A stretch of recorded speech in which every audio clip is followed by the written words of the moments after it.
Voilà, alors désolée, bienvenue sur la suite de ma vidéo précédente. Ça a coupé parce que je n'avais plus assez de place sur mon téléphone. Donc je reprends où j'en étais parce que j'ai pas envie de tout refaire depuis le début.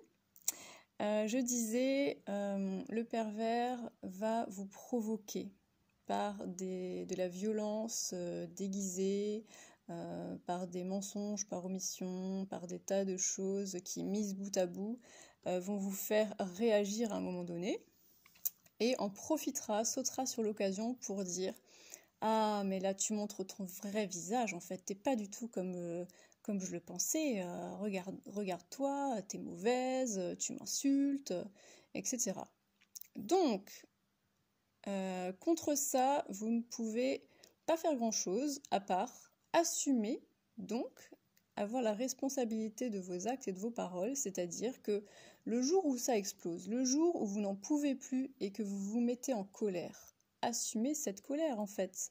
Il n'y a rien de mal à être en colère. Et si l'autre vous dit « Ah mais regarde comme t'es mauvais ou mauvaise », bah, vous pouvez lui répondre « C'est ton point de vue. De mon point de vue, j'exprime une colère qui est légitime, que je ressens et que je ne veux pas garder à l'intérieur de moi. Et si on doit se disputer, j'assume qu'on se dispute. Et si tu dois me quitter et tourner les talons, j'assume les conséquences de mes actes. Et ça, c'est être responsable de ce que l'on dit et de ce que l'on fait. Mais ne réprimez pas une colère par peur de la réaction de l'autre, parce que là, il a le pouvoir sur vous. Ne réprimez pas une colère parce que vous avez peur de perdre l'autre, parce que si l'autre s'en va parce que vous vous mettez en colère, eh bien, c'est peut-être qu'il y a un souci, en fait. D'accord ? L'autre n'est pas censé partir parce que vous vous mettez en colère. Alors, sauf si vous dépassez les bornes et que, effectivement, vous devenez complètement violent, et là, oui. Mais exprimer une colère, dire « je suis en colère, là, j'en ai marre, ce n'est plus possible, il faut que ça change », c'est quelque chose de sain. Et c'est parfois plus sain de se mettre en colère et de mettre les points sur les i ou cartes sur table plutôt que de réprimer, de rester dans le rôle de la victime du triangle infernal. Là, c'est un comportement plus toxique, vous voyez.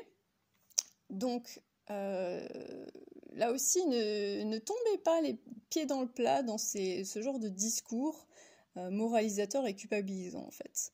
Le jour où vous vous mettez en colère, sachez reconnaître pourquoi et ne pas culpabiliser. D'accord ?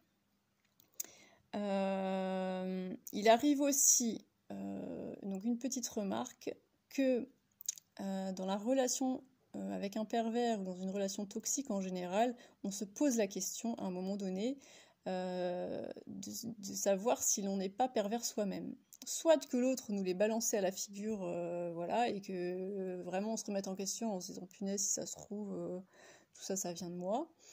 Soit qu'on essaye de remonter le fil d'une dispute ou d'une escalade et de détricoter la chose et qu'on se rend compte qu'on a des comportements toxiques. Donc là aussi, comme je dis, se faire passer pour victime, c'est toxique. Se faire passer pour un sauveur, c'est toxique. Être moralisateur, c'est toxique. On a tous, à un moment donné, ce genre de comportement, on les a tous. Mais ça ne veut pas dire qu'on est pervers, d'accord ?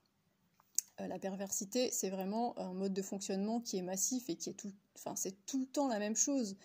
Si à un moment donné, vous repérez un comportement toxique chez vous et vous vous dites, bon, là, je me suis un peu posée en victime et du coup, j'accuse l'autre d'être mon bourreau, j'essaie de corriger ça, je fais de la communication non violente, je parle de moi, de mes émotions, voilà, quand il se passe ça, je me sens de telle manière, j'aimerais bien pouvoir me sentir mieux, être plus considérée, est-ce que tu peux faire ça comme ça, etc.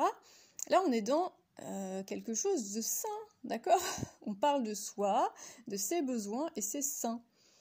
Donc si vous arrivez à faire ce travail-là, de corriger vos comportements, d'essayer plusieurs choses, etc., et que vous voyez que l'autre est toujours en boucle sur les mêmes choses, que c'est toujours les mêmes discours, et que ça avance pas, en fait, il faut lâcher l'affaire tout simplement. Alors ça veut pas dire que l'autre c'est forcément pervers, mais ça veut dire qu'il y a quelque chose qui ne fonctionne pas dans la relation, d'accord ? Que vous avez des mécanismes de défense qui ne permettent pas qu'il y ait une bonne entente, que chacun se remet en question, mais pas au bon moment, etc. Et souvent, la victime ne taxe pas d'emblée l'autre de pervers ou de fou.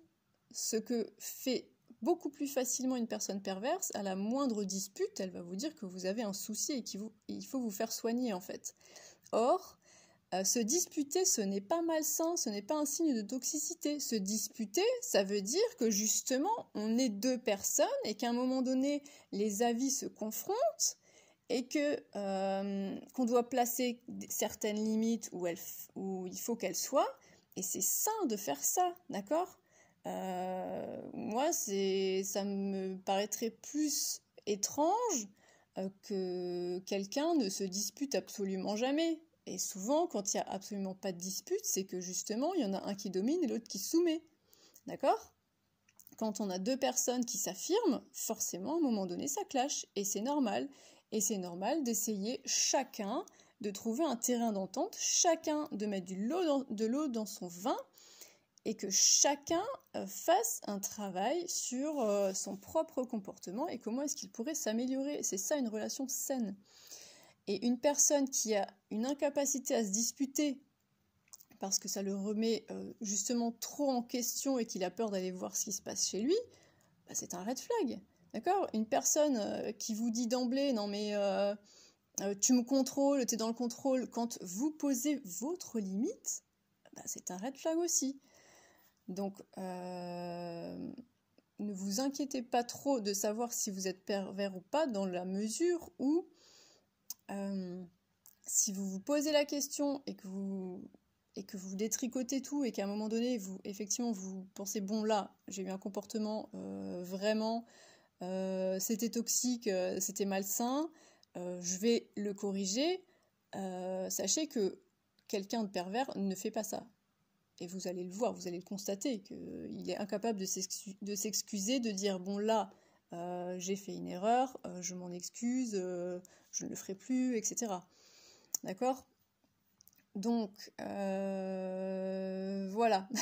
C'était la petite remarque suite aux questions voilà, de Tony. D'un internaute. N'hésitez pas à me poser des questions, je réponds. Et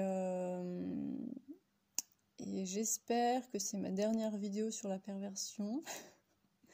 Peut-être que j'en referai une, mais pas sur les relations amoureuses, mais plutôt peut-être dans les relations en général. Voilà, la toxicité dans les relations en général.